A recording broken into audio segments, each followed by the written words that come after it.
to make moonlight. So never give up. Without commitment, you'll never start. But more importantly, without consistency, you'll never finish. It's not easy. If it was easy, there'd be no Kerry Washington. If it was easy, there'd be no Taraji Henson, Pete Henson. If it were easy, there'd be no Octavia Spencer. But not only that, if it were easy, there'd be no Viola Davis. If it were easy, there'd be no Michael T. Williamson, no Stephen McKinley Henderson, no Russell Hornsby. If it were easy, there'd be no Denzel Washington. So keep working, keep striving, never give up, fall down 7 times, get up 8. Ease is a greater threat to progress than hardship. Ease is a greater threat to progress than hardship. So keep moving, keep growing, keep learning. See you at work. Welcome. You're in the studios of WLTT 1180 AM. Show is called No Covers Live, Straight Talk, No Chase. I'm your host, Dawud El-Amin, coming to you out of the port city of Wilmington, North Carolina. How you doing, Mr. Glenn? Glad to see you today. 910-765-0097. I'm going to put this in this comment section on our Facebook Live audience so Mr. Wilson won't have a reason not to use it today. 765-0097 is the number to call in to the talk show. Got a couple things I want to talk about today, but first let me remind everyone this Saturday coming up, we're having the first annual African American and Latino Unity Festival here at 1890 Dawson Street. Still have tables available. They're going for $25 for vending. This is going to be a unity festival between the African American community and the Latino community. You all are not familiar. We have Latino or Hispanic programming in the morning on the station from about 8:30 till 12 o'clock. And then Patty Shapela comes on. So come out and participate. This is our first annual. We don't know we have a good crowd out. We want to make this an annual event. And I think I talked about it last week's show. The reasoning behind this, number one, we need to unify with our Hispanic, Latino, Hispanic community. Number two, we're same. Those boats, then they went off to Brazil, and they came up to Cuba, they came up the coast, and then they finally ended up here in America. So the same slavery situation happened in those islands in Jamaica and Brazil, all the South American islands. Same slavery, same situation, might have been a little different, but same problem, same situation been going through. The third reason is political power. If we can put these two communities together, think about the political power, the political clout we can put together, and especially here in North Carolina, especially with the large Hispanic community we have here. A lot of times we're voting on two different ends of the aisle, and we can put that weight behind certain candidates. We basically can change any election coming up. I talk about this election. If you're in the House District number 20, if you're in that district right now, this race between Gary Shipman, John Boyer, and Lisa Cohan, that is going to be a big race. If you haven't voted in the primaries yet, get out and vote. I can't vote in the Democratic primary, but if I could, I would. Make sure you get out and get into the primaries, because that's going to be a seat. That seat, to me, that 20th seat, will determine the color for North Carolina this year. I think you can pretty much mark that. Figure out, make sure you study that race and study it closely. That race will determine how North Carolina is going to shape up politically.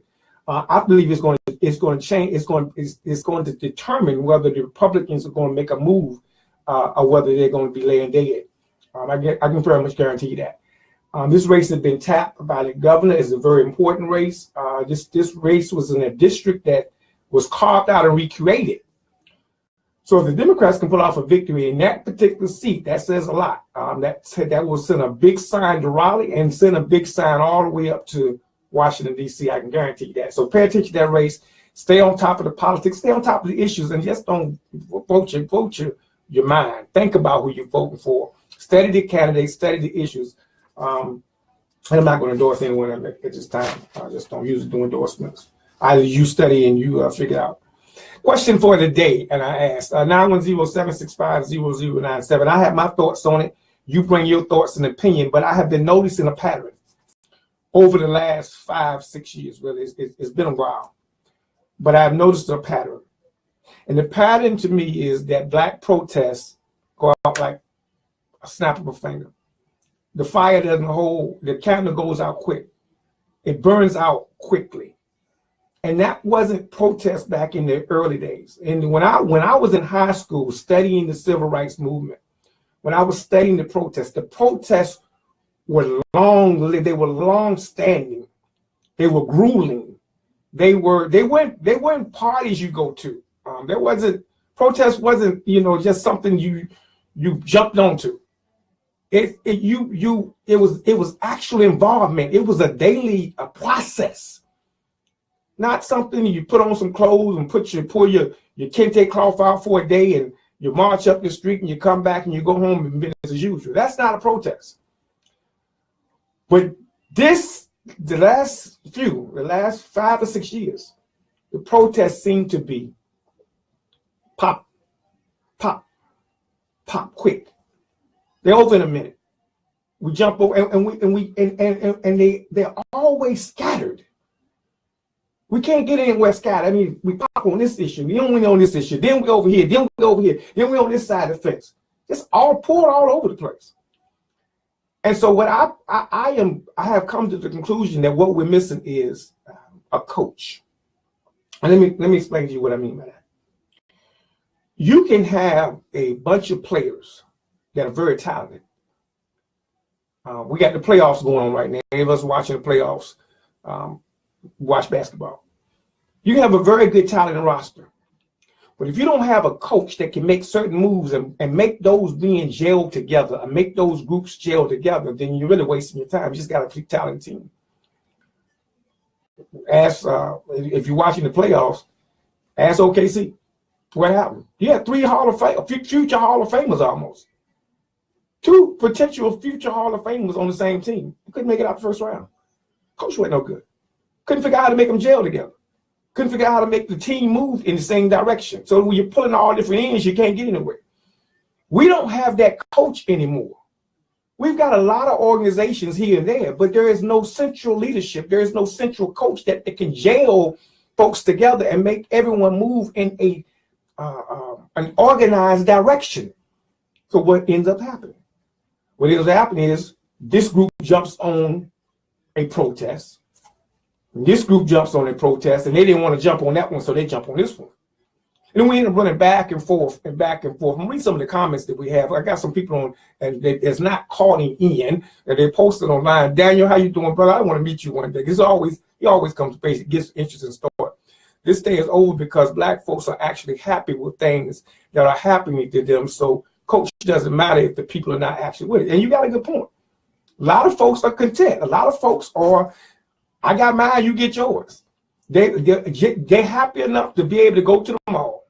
Now you make a very good excellent point. Folks today sometimes are just happy enough to go to the mall, happy enough to go buy them a pair of Jordans, happy enough to just go to the restaurant that normally don't want their money anyway, but glad they take their dollar when they come in. Just happy because we think we have arrived. Sadly, we haven't. That's the sad part. The sad part about it is a lot of folks are happy because we think we can move up. We're moving in somewhere. We can get the car that we want, or we can get the house that we want. But sadly, folks, we're not there. The masses of our community are still in dire straits. Most of our children are getting miseducated in school, not getting a proper education. We're not even taught our own history in school and don't care about learning about it. So one of the biggest problems is, you're right, a lot of folks down in the state, we're happy, but we're happy because we have a false idea of what this thing is all about. And that false idea, look at what we had so far this year. We had Trump starting off the first of the year with the SOB comment, and they were protesting football about that. Then we went from that. Then we had this, we got the Starbucks thing going on. That it was quick, short-lived. We had the Waffle House last week with Shakisha Clemens, Miss Clemens, Um, not much done in any of the cities. Stephon Clark we had over in Sacramento, they took a deal with the stadium owners, and that was short-lived. Didn't last long. Let me give you 5 groups. I'll talk about this in this book. If you haven't got a copy of this, this is my book, No Covers, Volume 3. It's Beyond Obama. And the question I ask in this book is what Black America needs to do now before white America finds out. Let me give you a solution today. I don't like to talk about problems because we know what the problem is. Here's what I think can be one of the solutions, because you may have others, but what I think might be one solution. I took 5 organizations that I call my top 5. And then I feel that if these top 5 organizations to find a way to get in a room together, we could at least close the gap, at least 60 to 80% of our disagreements and problems, and move in a forward direction to help revive and uplift our community. The 5 groups that I came up with is, I took my own personal group and put them first because I think we've had some disagreements within our own culture. And that is what I call the Black Muslim group or the Black nationalist group. We have been divided within ourselves as a community. Those of in the nationalist brand, we have those of us, when I say nationalists, those that have a Pan-African American spirit about themselves, that are Afrocentric about themselves. We split all up. You have debates going back and forth on air against each other. That's never heard of before. You have Moors going against Hebrews, Hebrews going against Muslims, Muslims going against another group. That has never. We always were in those in the Afrocentric mindset. Always came together. Take a look at this city. We have 2 different Kwanzas on a city this small. Why is a city this small having 2 different Kwanzaa celebrations? Because we're all split up. We all divided. We split down the middle. 2 different a city of this purple population. We're only 14% of the population. We have 2 different Kwanzas, and they're unattended. Maybe about 15 to 40 people at the most. Where's the unity? The other group I went to was the church, our Black church, our church in particular, our pastors, our ministers. Divided, split on issues, split on politics. A politician can come to our community, and whichever one brings the biggest bag is going to get an endorsement. We're not focused on as a group. We don't have a central form of leadership. The other group I went to was Black Lives Matter. They fizzled out quick. Now I know what you're gonna say. The sisters, I know about their sexual orientation. I know some of the agendas they put in. I wouldn't, if I had wrote their platform, I wouldn't have put it in. That was suicidal within the Black community to even put that in their platform. But they fizzled out. They can't control a central movement, because I'm gonna tell you what I talked about this in the book. Here is what I think Black Lives Matter's failure was. Their failure was to go to the elders. When Black Lives Matter started, it was more of a youth movement. And what they did, to me personally, they didn't ask the elders for any advice. They went on their own, made their platform, but didn't get any of the advice. They didn't go to somebody like, grab somebody like Harold Belafonte. Somebody, had been, somebody like the Randall Robinson. They're down in Jamaica. They would have came back up. They could have called Randall Robinson and Harold Belafonte and let them guide them. Randall Robinson was one of the main people who got Nelson Mandela out of jail here in America. He reached his hand all the way from here to South Africa and was able to organize a movement, Trans-Africa. I worked with him in my early days, 24, 25, going back and forth to Washington with Trans-Africa. We were marching, but he was consistent. He knew how to organize, he knew how to strategize, and he had that experience. They didn't have that. Harold Belafonte, one of King's advisors. He's down there, nobody reaches up and grabs that experience that they have so they can keep the movement moving forward. Not thinking wisely. And the other 2 groups that I had was the Black liberals, the Democrats, and the Black Republicans. Those 5 areas, to me, are key. Because let's say we had an issue with economics. Those 5 areas could solve that overnight. Yeah. This is if you take those 5 areas in any community. Let's work with me for a second. Work with me today. So I got Black Lives Matter movement. I got the Black church. I got the Black nationalists / Black Muslims.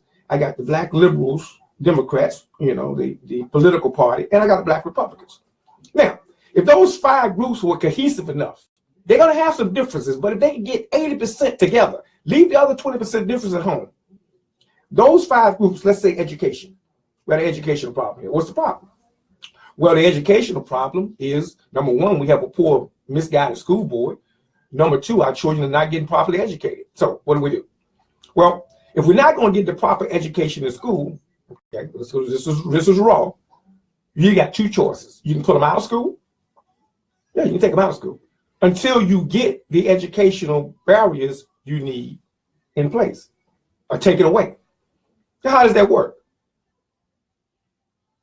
What's the number is, I'm sorry, my brother, 765-0097, 910-765-0097. I look for you to call. Yep, let's take those 5 groups. Let's look at those 5. All right. So the education, what do? Well, if the school board is not going to give you proper guidance, pull them out. So then you pull them out. You use that nationalistic stand with the nationalists. You pull them out. Use the church to open the doors and put them somewhere during the daytime. Use Black Bible movement to continue to go down to the school board and force the issue and force their hand. And you use the Black liberals and the Republicans to use their political power to get something done in Raleigh. Now, here's what happens: once you pull them out of school, once you get those groups to agree, and as a massive group, we exit the system. We pull them out. Beginning of the school year, we say, no, our children ain't going to school until you fix these problems. We got high suspension rates. We got children with low test scores. You're going to fix these problems. And then what you do then, what happens then, 765-0097. What happens when you do that is that you're able to now leverage your power because the children at home are in the churches. They've got plenty of churches for them to go to. And they're getting their education. And then the state comes in and forces the issue because why? The county don't get paid their check. And when the county don't get paid their money, believe me, the school board gonna make some changes because the money won't come in for all the schools when you go below the attendance level. Simply fixed. Economics in the community. We don't have a Black grocery store. Why not? Did you all see that they're trying to build a Black grocery store on the north side and no one that I know of that's Black that is involved in it, in the process? No leading Black organization is involved in the process. Have anybody seen that? On the north side, I saw an article the other day.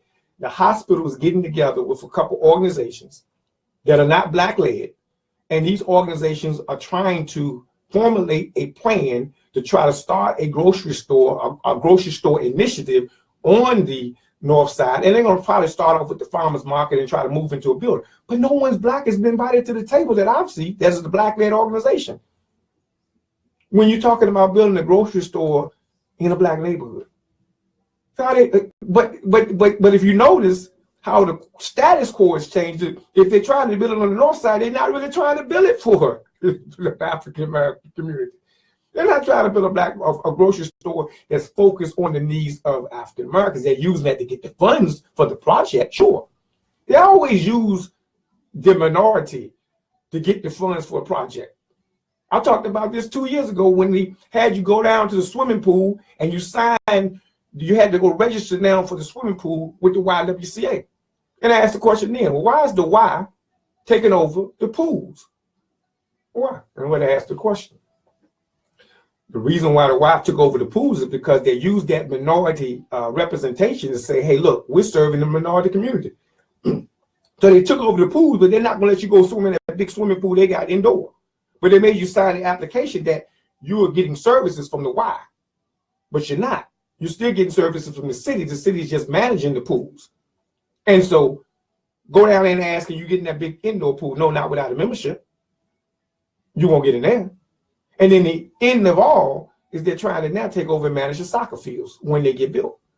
That's the whole idea, is how it works. Everyone comes in and they use us for their own benefit. So we have to ask the question. When I ask the question, Why is it that we are so short-lived in our protests? It's because we're not unified and we're unorganized. And we're not reaching out to get organized. Hello, caller, you on there?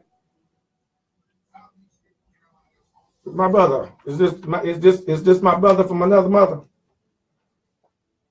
I hadn't heard from you in a while, good brother. I hadn't heard from you in a while.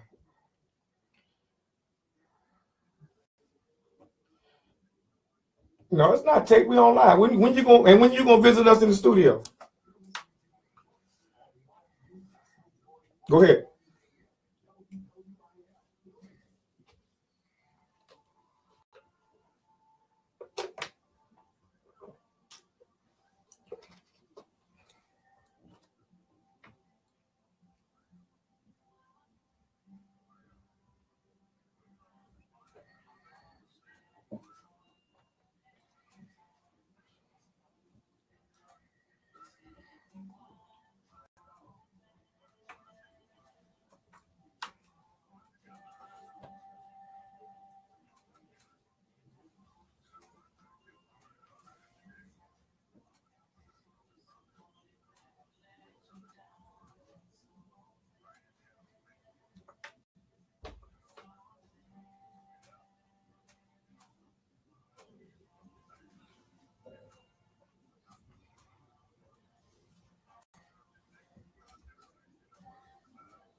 And you know,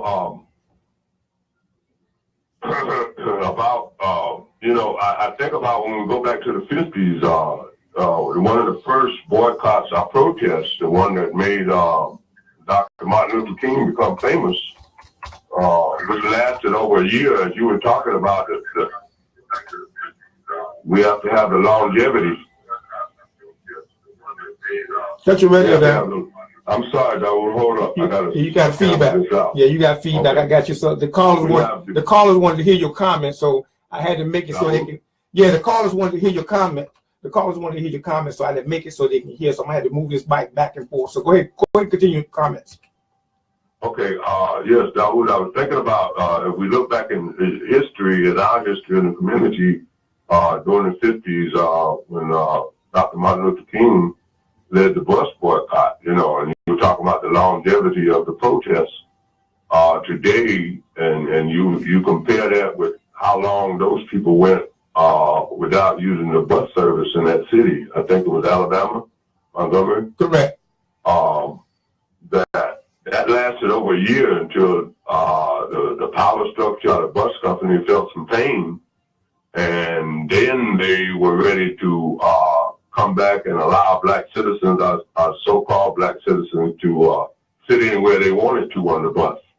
There's only two, as David Bannerman says, there's only two ways that we're gonna affect any change with the power structure, and it's gonna be economics, loss of dollars in their pocket, physical loss to them. If they start losing their children and family members at the same rate we are at the hands of the law, then there will be change.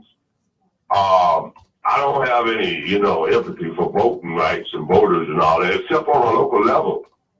That might work, as you say, on the school board and things like that. But it has to be us thinking as a community, as one, and that's just not going to happen. The power structure that has so many tricks and distractions to keep us from pulling together. Not to say that we can't overcome that, but it has to be a lot of organizing, and as you said, the organization is one thing. Well, Daniel said something earlier on the line. He said we've gotten comfortable, and a lot of times, because we and you talked about this before on the earlier shows. Me and Glenn used to be together.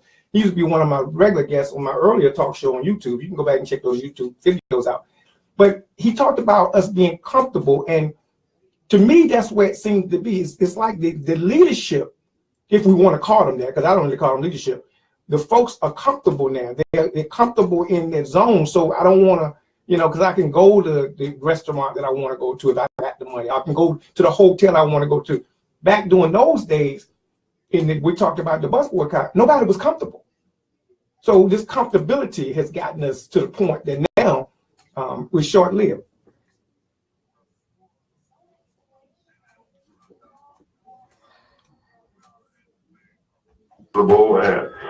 And we have been divided. We've been segmented. In those days, that's when I was a kid, almost 60 years ago.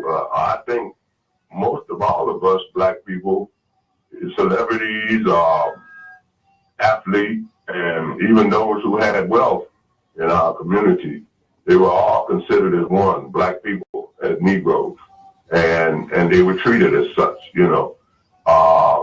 And nothing has really changed except that they have allowed some of us who have accumulated resources to live better than working class people. And so there has been a separation. The black athlete, the black celebrity has been removed from the black community. Even though some of them do, as Bill Cosby, they do provide resources to black fraternities, black organizations, or black schools. They still do not live on a day-to-day basis with their community or the community which they came out of. And that was a breaking point when you can remove that high earner away from the people, and I know it's a systemic thing, but until we all come together and decide that we are black people in America and we're in a hostile environment, we won't be able to progress towards any kind of independence or freedom. Brother, I appreciate you. I appreciate your comments. Let me get this other caller calling in, and you need to take a visit up here sometime next week. Talk to me. All right, thank you. Peace, brother. Yeah. I just wanted to say, I'll call you later. Just get back with me after the show. Will do. Yes, caller, you on the air? We hit a hot subject here, I think. So you all, Daniel, if you want to call in, call back as quickly as possible. I had to drop this. Hello? There you, no, that's you right there. Okay, I didn't know I had you on. I got you now. Come on, talk to me. Okay. Assalamualaikum, brother. How are you today? Brother, I'm glad to see your presence, and I want to tell you this because I didn't get a chance to. Thanks for all your support, man. Y'all brothers in the room with no colors. I appreciate y'all support. I got to tell you that live on air. Yes, sir. Yes, sir. Well, what I wanted to say that when you were speaking about the communities, the 5 different communities, and you were talking about the black nationalists. Yes, sir. One of the issues with those particular movements, and like you say, it's the division between the movements, and definitely they have a problem communicating on the issues that we all agree on. But I really believe that there are a lot of those individuals, I'm not going to say all of them, but there are some agent provocateurs that are in there disrupting those organizations. And that's why they stay divided. Because if you look at the organization, even if you go back to the COINTEL programs, the same tactics are being used today to keep black folks disenfranchised as well as not informed. I would agree with you 100% on that but I guess my problem is why don't we if you try to do that in other countries, they take your head. There was a brother named Tyrone Powers. He's an ex-FBI agent. He was an intelligence officer. And in his book, he gave a speech, but he also has it in his book. He said that the government has a program, the FBI has a program. When black people are protesting, you give them a week, 2 weeks or whatever, you let them protest, and they're basically going to burn out. It happens every time. I'm watching the sister. And I have to hold myself accountable. And as I'm talking today, I have to, the reason why I asked something, I hold myself accountable. Because when I was riding my bicycle this morning, and I said, Dawg, you done got lazy. And when you said that about us getting comfortable, I said, Dawg, you done got lazy. Because I remember when they had the Rodney King incident, I was younger then. I was about 20, 30 years ago. I went out on Market Street and threw a noose around the tree. And I stood on Market Street with a sign in the middle of Market Street. And the sign said, big sign, it said, what will it take to make you listen? Folks had to get in there. Folks was coming by saying, man, you better get off Market Street like that. They're going to lock you up. I said, well, lock me up, because I had that kind of gumption then. And I had to ask myself, Dawg, why, when you saw that sister at the ground in Waffle House, it's open 24 hours. Why didn't you go get you a sign and go downtown to the new Waffle House and stand in front of it until they arrested you? I got comfortable. And I had to hold myself accountable. But why do we continue to frequent these places after these situations happen? People see that, but yet they'll still eat at Waffle House. People see the situation with Starbucks, but yet they'll continue to give them their money. Yeah. That's what I don't understand. If there's a problem with these organizations or these places, why frequent them? Yeah. If you can't treat me right, you're not going to respect not just me as an individual, but people who look like me. If you can't treat us right, then you can't get my money. That's the end of it. And we know that America is based on economics. And if you hurt them in the pocket, they're going to listen to you. If you're just singing and dancing and marching and all that other stuff, they're not really going to listen to you. They'll come out and they'll say something. They'll get a few Negroes out there. They give a good speech and what the case may be. And then it'll go back to business as usual. But you have to hit them in the pocket. I agree with you 100%. I'm gonna put this out there again on my page today too. For you all the coffee lovers and your coffee drinkers that have been enjoying to continue to boycott the Starbucks. There's a black coffee shop in Charlotte will ship it to your home. It calls Cohan Charlotte Copa Coffee and Tea. That go on my webpage and you can get the information. They're black owned. They're in Charlotte, North Carolina. They're also in the Black Business Directory. And you all want to spend your dollars. I didn't create it. Look. We got over 300 people in our North Carolina Black Business Directory. It's free. I'm not charging anyone to advertise. I see some people trying to duplicate what I did, and they're making a mistake. Some people are trying to duplicate the process with a website and create a virtual black mall, but they want to charge the businesses.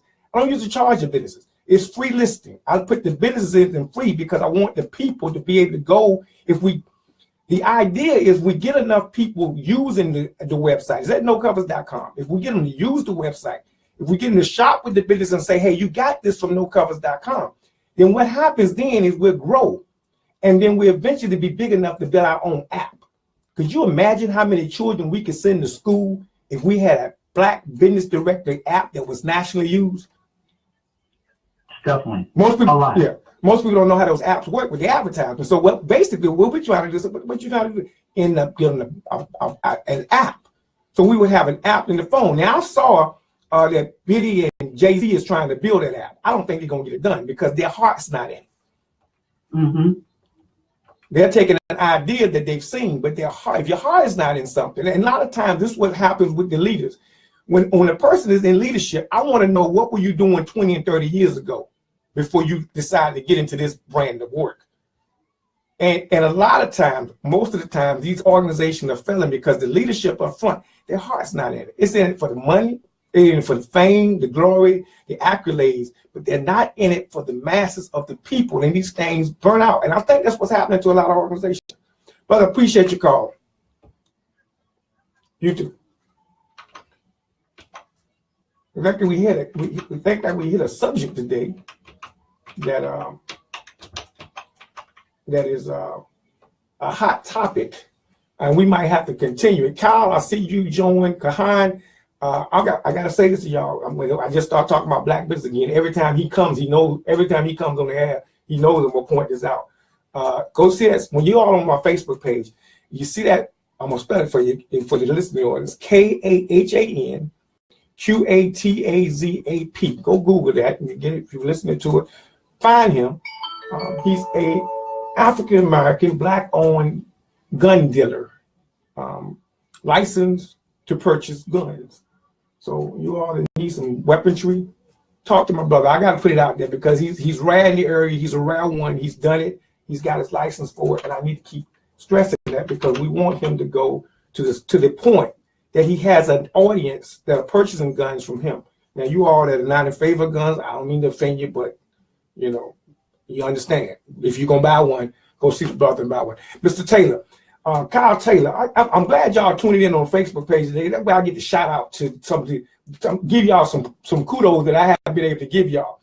I watched this brother on Sunday. If you haven't gone to Kyle Taylor's page, because this is how we network. So one of the problems, we don't network and unify with each other because we don't love each other enough. I've watched this brother from when he was K, when he was KT, to now he's ministering the word of God. So I enjoy your sermons, but I can't get you every Sunday, but I get you on Facebook Live. I check in, and when I don't miss you, sometimes late at night at work, I go back and rewind and play. I love the work you're doing. I love the growth you become. I know my brother Vincent Burgess is very proud of you. I know y'all are very close, and I'm proud of the work you're doing. So I just wanted to say that to him because they got him online. Brenda Dixon, get that D. She says she can't make it out here Saturday. I'm sorry that she won't be able to make it. We'll be thinking about you, Brenda. We appreciate your support in networking. Get that deed. If you're looking for a house, make sure. See, this is how you would network. We've got to network with each other and in order to get this disruption, because these protesters just get on my nerve. The way it run out. It's like we started and then we don't have the energy to sustain it. But like I said, I have to blame myself for the Starbucks. I have to put myself on the hot seat.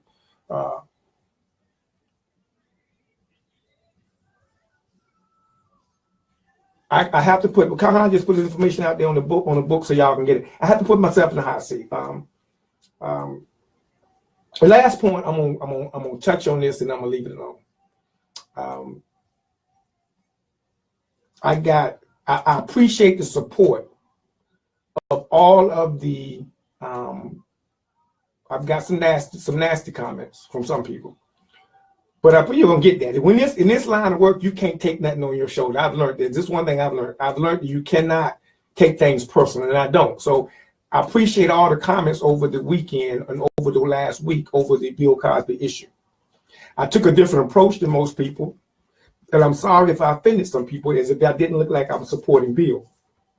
As I stated, Bill was my childhood idol. He was my childhood hero.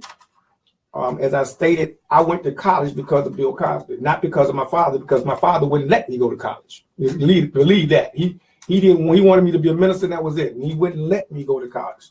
And I'm still mad about that to this day. Had to go late. But I went because of Bill. I found the way to go. I found about the Pell Grant and went on my own and made it and got my college degree. Went back and started working on my master's. So I did that because of his influence. My children graduated not from high school with high school diplomas. I have 3 that graduated from high school with associate's degrees. Yeah, because I pushed education. From the time they hit the born, I pushed education on those children. And the other 2 now in early, I have 2 more left that's in early college program in Fairfield, because I pushed education. And the reason I did because of the influence of Bill Cosby. So I don't want people to think I was hating on Bill and hating on him as an individual. But I had to deal with the reality of the facts.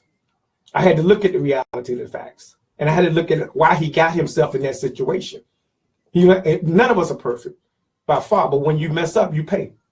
And he's going to have to pay now. I read a quote today that he was asked in the deposition in 2005. And believe me, I was as passionate as anybody else, but I didn't know this. I didn't know in 2005 in the deposition, they asked him, when you brought these Quaaludes, were you going to use them for sex on women? And he said, yes. I didn't know that. I was caught in the emotion of that was my hero. That was my man. I didn't study. I got emotionally attached to him and I didn't want to see him fall. It's the same way I am with Tavis Smiley. I'm the same way with Tavis. I'm emotionally attached to these people. Tavis Smiley wrote me one time. I wanted to do this kind of work. I wanted to be in broadcast. And I wrote him and asked him. One of the things that I learned in the book a long time ago, if you want to, you know the job that you want and what you want to be in life, go find someone doing it and doing it good, and you ask them how to do it. Tavis wrote me back, so I'm emotionally attached to Tavis. But if the facts come out, I have to look at the facts. And once the facts came out, I realized that, hey, you said you dipped on your wife.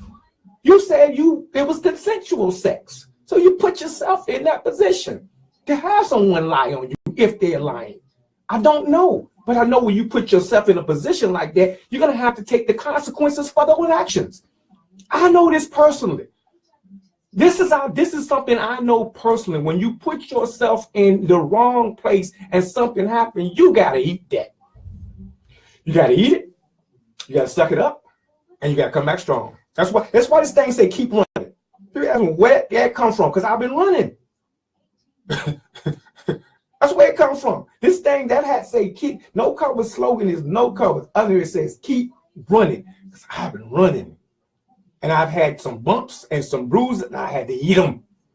I put myself in a position at times where I shouldn't have been, and I've had to pay the price. And I had to suck it up, and I had to eat it and move on. It cost me some time in jail. Yes, it did. I had to do it, had to suck it up and move on. It's that simple. It's how life works. Now, was he targeted? Yes. Every black man in America got a target on his back. He don't target no more. I got targeted. Yes, he got targeted. I'm not going to deny that. Yes, he was. I got all that. He was targeted. Yes, they went after him with it, but they went after him for the last what's been the last 10 years with a bullseye. He had a bullseye on his back. I don't deny it at all. He was targeted. If he had been home, he wouldn't have been targeted. That's all I'm saying. If he'd been home, he wouldn't have been targeted. If he hadn't put himself in that position, he wouldn't target. If he hadn't went and brought some famous, I wrote the letter. It said, did you buy the Quaaludes? When you bought the Quaaludes, were you intending to use them to have sex with women? Yes. That came out of his mouth. Broke my heart. That was my hero. It broke my heart. Yes. Daniel said he tried to buy the TV. Yes, he tried to buy it. Almost got it. But they wasn't having that. He got too powerful. He got too big for his britches. And that's what they would do. So this is a lesson. This is a lesson that we got to learn. Lesson I had to learn the hard way. When you get in a position of power, you better have 3 people on the side of you and 1 in the front. You better have somebody whispering in your ear all the time. Don't do this. Don't do that. Don't do this. Don't. You better have a confidence. I got people now that have been instructed to tell me what to do. I give them instructions. I was in a situation last week with Xavier Festival weekend. I was in a situation, and I was about to make a move that I shouldn't make. And I had to instruct the brother with me. I said, brother, when you see me in that position, you have the authority to slap me silly and make sure I don't make a mistake that I shouldn't make. You have to give people around you the authority to correct you, and you have to accept that correction. Anyone in you that's reaching power or reaching or in a level of leadership, you have to make sure you have the right people around you that's going to check you. And when they check you, you have to agree to it. Because if not, you find yourself in the wrong place at the wrong time. Harold Washington should have never been in a hotel. The people around her, Harold, you can't go to the hotel like that with that woman. Harold, you can't do that. You're the first black man in Washington. You can't do that. They're going to slide some cocaine up on you. They're going to catch you. You got to have a team around you, bro. You got a team around your people that's going to check you and make sure you stay in line and make sure you don't slip and fall. I love the story of the football player that tell me he didn't have. Ezekiel got to have people around him at all times. Ezekiel got to have a team around him at all times that's in his ear, make sure they're giving him right counsel and telling him, hey, you can't do that. You can't do that. You're in a position of leadership. King had people around him. Some of the stuff they had to cover. Some of the stuff he had to eat. It came out later. But he wasn't as big as a threat as others. At first, when he became a threat, they just killed him. That's what they do. That's what they do. King wasn't when marching wasn't a threat.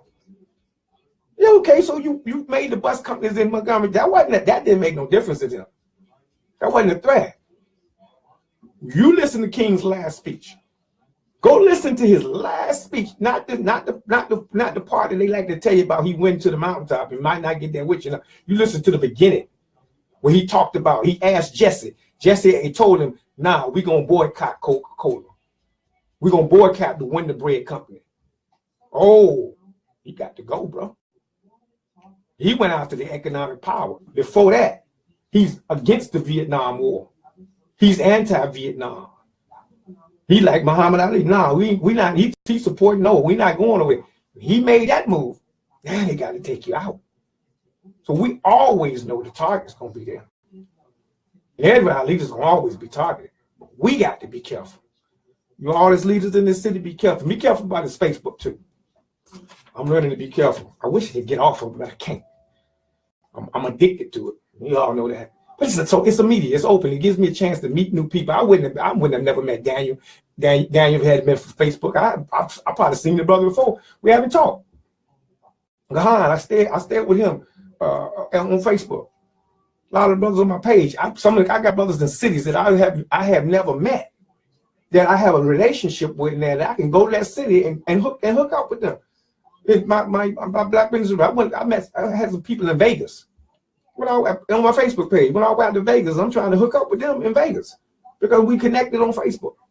So I have to use it as a medium, use it wise, but use it carefully.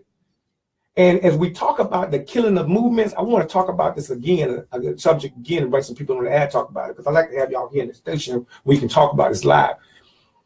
The social media has been one of the biggest ways they burn out our movement. Because what happens, I think, is we get up there and we get frustrated and we're able to talk about it. And we throw all this energy. That's what happened to me. I throw all this energy between the talk show here, and I forgot to go downtown with my sign to Waffle House and stand in front of Waffle House with my sign. It's an active protest to support what they're doing in Alabama. That's how we got to move forward. Hey, I appreciate y'all today. I love y'all. I love my Facebook audience. Don't forget, this weekend, the African American Latino Festival here, 1890 Dawson Street at the radio station. We'll be in both parking lots. Come up. You can find parking over here in the Food Line parking lot up the street. Walk on over. Bring your children. Bring your family. Bring your friends. Bring somebody. Tell somebody. We need your support. Our community. We need your support. You ought to want to get to tables. There's still the tables available. You want to vend. Kahan, I know you've been the tables. It's $25. Come up to the radio station or call me, inbox me today, and I'll make sure I get you the information and we'll get you squared away. Peace and blessings. I'll see y'all back here on Wednesday. We'll be back here at Wednesday, same time, 12:30 at WLTT 1180 a.m. Peace and blessings.